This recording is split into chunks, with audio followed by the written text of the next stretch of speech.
Well guys, Final Fantasy Type-0 has finally come out, and I gotta say, it aims to impress. Now before I go on, I must admit that I do know that this was supposed to be part of the Fabula Nobile Crystallis series that's supposed to go alongside Final Fantasy XIII, along with Final Fantasy XV. And that idea kind of fell through, for better or for worse. But I theorize that because Final Fantasy XIII got such a bad reception here in the West, that they just kind of didn't follow through with it and only released this game in Japan and didn't even bother getting to work on Final Fantasy Versus 13. But you know what? That's just my brain damage. I mean, theory. The story of this game is a pretty basic warring nation story that you've seen in other RPGs, and it's really no different here. The only difference here is that the aesthetics for it is a historical presentation. It feels more or less like an episode of the History Channel. Hell, they even got the guy from the History Channel to narrate. As soon as the declaration of war was made, the Militesi main fleet swarmed into all corners of Rubrum. I won't say the story is completely inconsequential, but there are some stuff that are just by the books. You know, you have to have the Hitler figure, you have to have an ambitious group of youngsters, and of course, weirdos on both sides.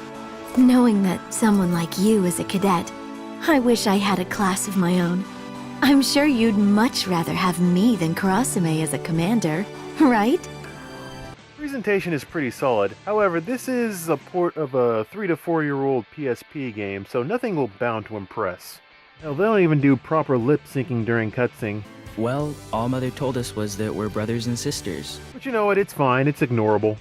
Voice acting somewhat shifts between okay and passable. What the hell did you just say? You want a piece of me, punk? Hey, yo! Again, a proper lip syncing budget would probably affix most of these problems. Menu surfing is only halfway decent, which kind of baffles me in this game.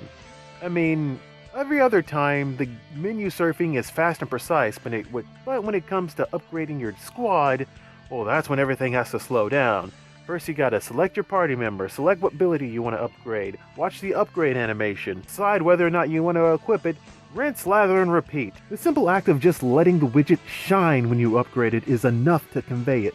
Don't show us a menu animation. Take note of Kingdom Hearts because that upgrade system is fucking awesome. But do the arithmetic. The gameplay is where this game truly shines, though. This and Final Fantasy XV borrow heavily from Kingdom Hearts' menu-based action. You have 4 different buttons, each one performing a different action during combat. There's attack, special attack, magic, and a tactical dodge. Feel free to abuse this at will.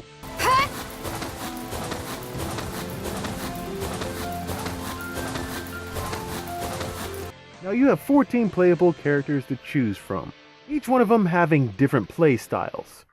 Some of them are ranged, some of them are close ranged, some of them are fast, some of them are slow, some of them are quick and precise, some of them are slow but effective, some of them only use magic. Oh, there's a character that only does buffs. And you'll spend a good while playing as each character, figuring out which one you like to play as. But of course, each character levels up separately, and you have 14 of them to manage. So you're gonna have to put in some time to get these characters up. But thankfully, the game compensates for this fact.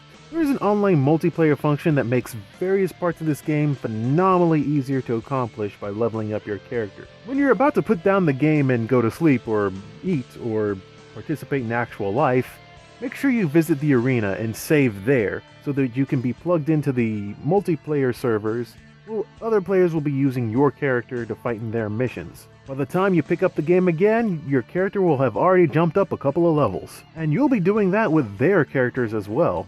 One of your party members can be swapped out with a character that's on the server. It's like Dark Souls if they stopped giving a shit. I do gotta say that the controls do feel a bit light, which is good.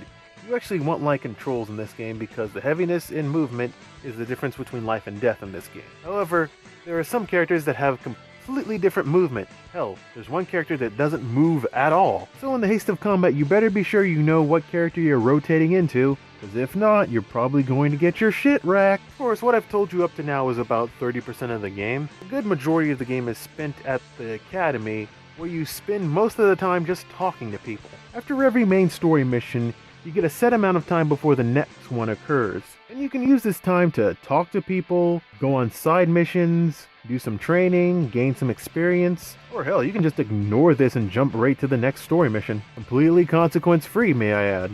Of course, the reward for doing all this is getting some free items, so you're not doing exactly all this for nothing, but it is nice to see all these characters talk to people and get some characterization going, because you're not getting that from the main story mission. You're getting a little bit of what their backstory is, but you're not getting too much of who these characters are, and really what their goals in life are. Any of the side characters you'll be intrigued by, if you call date rape intriguing.